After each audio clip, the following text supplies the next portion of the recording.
no sé cómo formularlo muy bien. Has comentado que hay personas que se acercan porque han visto esa luz y porque les gustaría emprender el camino de la espiritualidad, pero después se enamoran o, bueno, tienen otro proyecto o qué sé yo, cualquier cosa. Sí, ese es un ejemplo de un monje. Bueno, Sí, sí, sí, sí. la pregunta es, ¿no podrían emprender el camino también a través de ese nuevo proyecto profesional que puede tener o de ese enamoramiento o no en un contexto tan religioso o no sé, espiritual, no sé si me explico, sino Sí, que sí, a través de una perfectamente. reflexión propia o a través de otro tipo de herramientas, ¿es posible o...? Es posible, técnicamente, pero en práctica no suele ser, porque nos consume ese nuevo proyecto, nos atrapa. Energía, tiempo, tiene sus metas, sus intereses, y poco a poco vamos girando, girando, girando, girando, girando. Entonces, en teoría es posible, ¿no? En teoría es posible, pero suele capturar nuestra atención, ¿no? Y de alguna manera secuestrar, ¿no?, nuestras prioridades. La clave aquí es prioridades. No es tanto cuánto hacemos o lo que hacemos y cuántos proyectos entretenemos, sino en dónde está el peso de gravedad de nuestra vida, ¿no? ¿Cuál es la prioridad, ¿no? Vemos la meditación como un hobby, vemos de alguna manera para reducir nuestro estrés, tener una mejor vida, ¿no? O vemos la meditación como una herramienta para transformarnos, para crecer, para madurar en el camino, para ver el mundo y la realidad de una manera diferente, ¿no? Entonces, lo que va a enseñar aquí, más que nada, es prioridades, ¿no? Cómo priorizar nuestro desarrollo espiritual.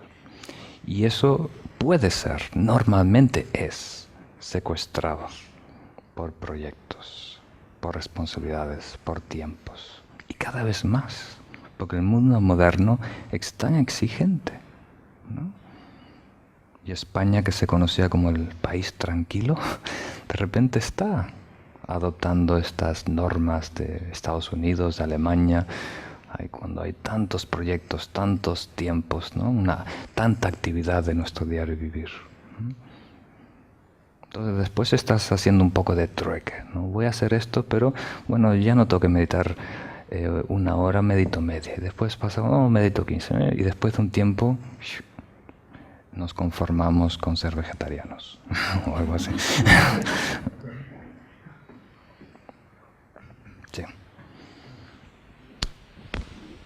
Bueno, pues es que no sé si tendrá relación la pregunta o el comentario que voy a decir con el Bodhisattva.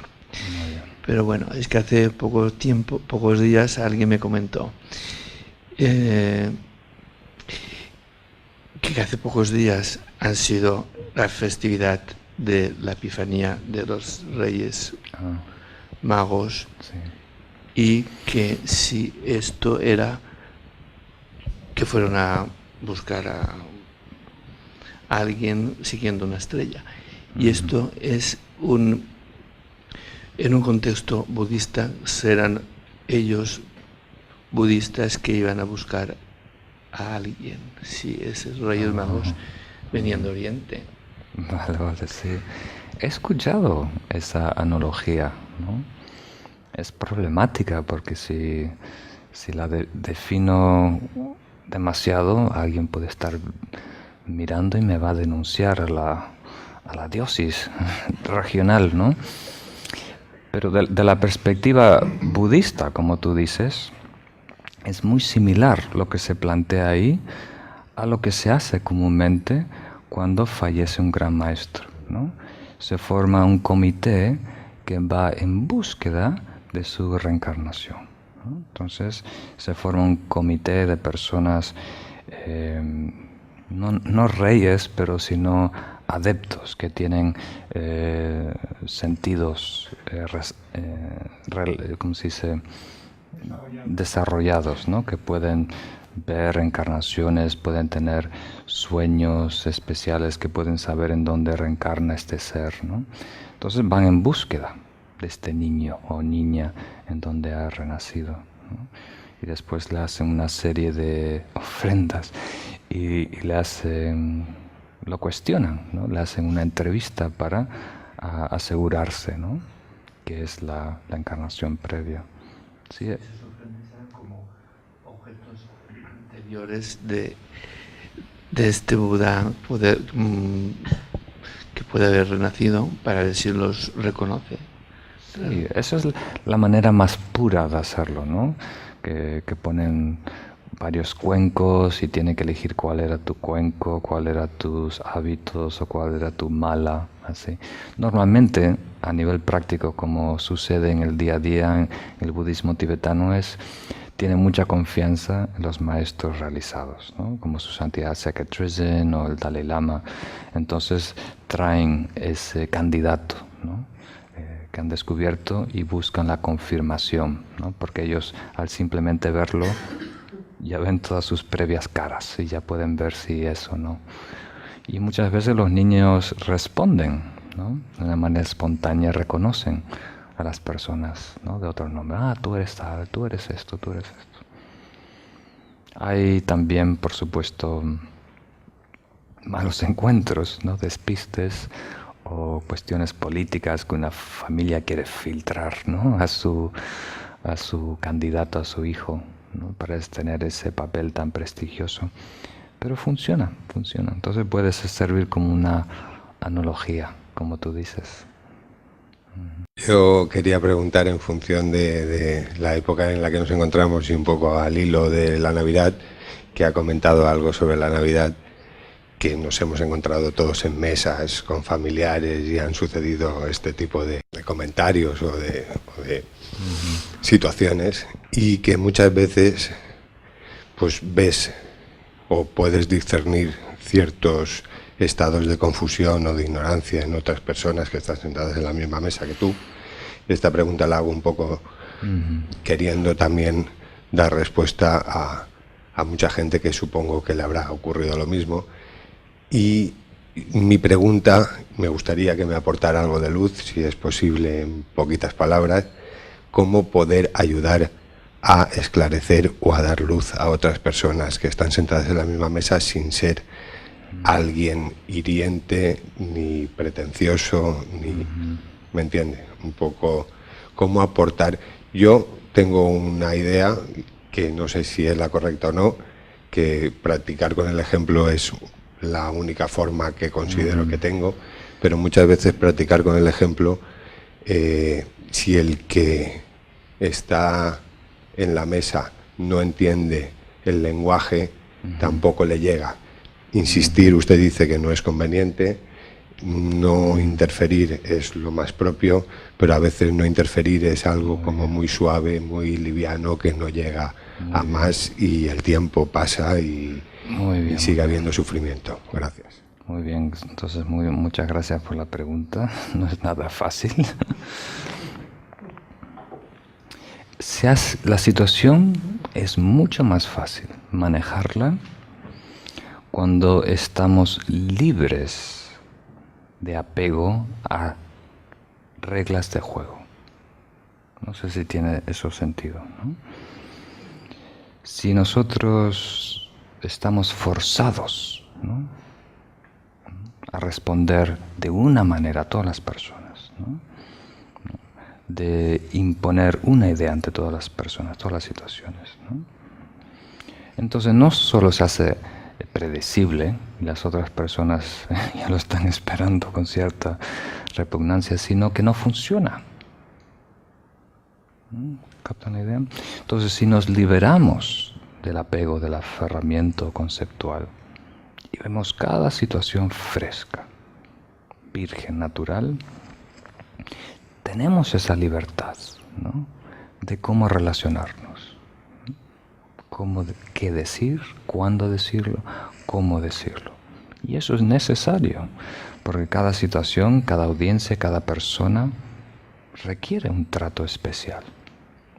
Son personas especiales. Entonces, en términos generales, como tú dices, como yo he dicho en otras ocasiones, la clave es no intervenir, no forzarnos. Con intervenir queremos decir no forzar la situación, no insistir en algo en particular. ¿Captan esa idea? Y en general, la mejor manera de ayudar es nuestro ejemplo, nuestra conducta. Y aunque tú dices que las personas algunas veces no hablan el idioma, todos hablan el idioma de la bondad, ¿no? Del respeto, del cariño. Hasta yo, que soy muy torpe muchas veces en cómo me expreso, si uno dentro es genuino, las personas lo captan. Hasta cuando hablan diferentes idiomas, a través de los gestos, uno nota cuando es una persona abierta, bondadosa, que quiere ayudar, ¿no? O vas algunas veces a una casa muy pobre y te ofrecen todo, ¿no? Y vas a una casa muy rica y no te ofrecen nada. Entonces la actitud interna se manifiesta, ¿no? Nosotros somos muy habilidosos, y la mayoría de las personas mejor que yo, en leer a otras personas, ¿no? Hay señales sutiles, hasta la pupila que se dilata, que nos da una idea de lo genuino que es el otro, ¿no? Entonces eso es importante. Entonces una idea es frenar este impulso reactivo, ¿no? De querer forzar, ¿no? A que el otro se acomode a lo que nosotros pensemos que debe ser, ¿no? Servir como un ejemplo, en términos generales, ser bondadoso, respetuoso. Y el tercer punto en general, de liberarnos de esta idea de lo correcto, de lo apropiado, de lo justo, ¿no? De querer educar a las otras personas, ¿no? Entonces, si estamos dispuestos interiormente a ceder, a dar la victoria al otro en el argumento, si hemos ganado esa batalla interna, ¿no? Entonces en la batalla allá afuera, si estamos argumentando de un principio, de una ley, de justicia social, justicia de género, partido político, vamos a estar sin miedo y sin la necesidad de ganar, conquistar, ¿no? Tener la última palabra. Y eso los odian las otras personas, ¿no? Y al principio es un poco extraño porque no están acostumbrados a este juego, ¿no? Pero cuando uno no está jugando todo, ¿no? Como algunas veces pensamos, si no gano este argumento, esta batalla, voy a perder, ¿no? Por favor, tienen que ir a trabajar. Entonces, lo más importante es ganar esta batalla interna, ¿no? Entonces hay 8 versos de adiestramiento mental, ¿no? 8 versos bellísimos que hablan de cómo educar, entrenar nuestra mente. Y uno de ellos es la humildad, ¿no? Queriendo decir, darle la victoria al otro. Cuando hay un argumento, un debate, una discusión, y por lo menos internamente, en secreto, ceder y dar la victoria al otro, ¿no? Y cuando uno hace eso, cuando la otra persona lo percibe, que uno no está resistiendo, no quiere convencer, ¿no? Y se abre a una nueva idea, se hace más receptivo, ¿no? Si nos ponemos nosotros defensivos, la otra persona responde como un espejo también. Entonces, lo que yo he notado que es muy interesante es que nada se desperdicia. Aunque nosotros vemos que no está pasando nada, que esa persona no mejora y no ha cambiado y no corrige esto, todas nuestras palabras, gestos, dejan su huella, ¿no? Para el bien, ¿no? Y eso va a engendrar, va a germinar en esa persona a sus tiempos. Cada persona tiene su micro ecosistema, ¿no? Que tiene sus climas, sus tiempos, sus ciclos, ¿no? Entonces nosotros sembramos, plantamos semillas sutiles, ¿no? Y eso germina a como le apetezca a esa persona. Y eso hay que respetarlo. Entonces nosotros podemos proveer condiciones secundarias, pero esa persona es la causa de su vida. Esa persona decide su rumbo. Nosotros somos equipo de apoyo. ¿Vale? Muy bien, muy bien. Entonces la pregunta es similar al tema que acabamos de ver, pero ahora a nivel personal, ¿no? Cuando hay ese debate interno, ¿no? Y uno está intentando modificar, cambiar hábitos, ¿no? Y costumbres, y hay resistencia interna, cómo lidiar, ¿no? con ese tema. Y a lo mejor si seguimos estos mismos principios de respeto,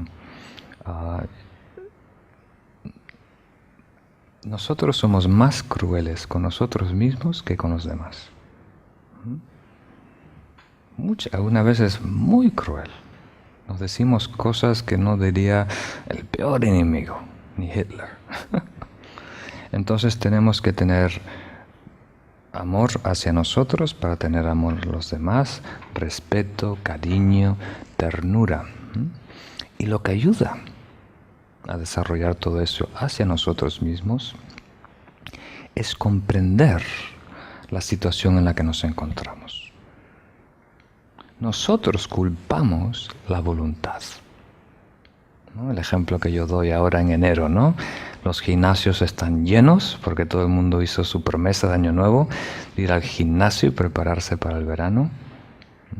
Y después cada mes van decayendo, ¿no? Y todo el mundo rompe esos compromisos de Año Nuevo. Y nos sentimos muy mal. He fracasado a mí mismo, ¿no? Y culpamos a la voluntad. Yo no tengo falta de voluntad. Por eso no me puedo despertar y meditar todos los días. Yo no soy disciplinada, me falta disciplina, me dicen muchas personas. Y eso creo que es injusto. Es injusto si lo decimos a otro, es injusto si nos decimos a nosotros mismos. Porque en nosotros la única fuerza que está operando no es la voluntad, no es el apetece, no es una decisión, ¿no? Somos dominados hoy en día como esclavos por patrones de conducta, hábitos, miedos, confusión, ¿no? Eso gobierna en nosotros. ¿Pensamos que somos libres adultos decidiendo nuestra vida? Rara vez hacemos una decisión coherente. Todo es predecible si te observas detalladamente. Entonces, sabiendo que están operando en nosotros, ejerciendo poder sobre nosotros, todas estas fuerzas ajenas a nuestro espíritu divino, ¿no? Si nos definimos como luz, ¿no? Como naturaleza búdica, entonces, viendo la complejidad de la situación, todas las fuerzas que están manipulando, ¿no? Tratando de arruinar nuestra vida, ¿no? Entonces tenemos que perdonar a ese pequeño ser en ese barco que está remando en contra de los otros 19, ¿no? Entonces, si uno de esos en el barco está remando a la dirección correcta, no le empieces a gritar y echar toda la bronca porque no rema más fuerte, ¿no? Hay que animarlo, hay que entusiasmarle para que contagie al resto. El secreto para que convenzca a los otros remadores, porque pensamos que hay un ego remando, un capitán, pero en nuestro barco hay muchos capitanes, muchos yos, ¿no? Que dejan su huella cada día, es constancia, insistir, insistir, insistir, insistir. Somos animales de costumbres. Entonces, al principio se trata de anular una costumbre, un hábito, con una nueva costumbre, para llegar a un estado de quietud, de ecuanimidad, de claridad. Entonces, por eso adoptamos, ¿no? Nuevas costumbres, nuevos hábitos, ¿no? Para neutralizar los tóxicos, los negativos. Y después hasta los positivos hay que descartarlo, porque dejan su residuo. La evolución, están inspirados por el ego, pero por ahora son muy buenos y muy necesarios. Pero hay que ser insistir. No sé si es buena palabra porque la acabamos de serruchar, constantes, ¿no? Una y otra vez, constantes, constantes. Y poco a poco el barco va girando. Y poco a poco todos siguen, ¿no?, al que es más constante en ti.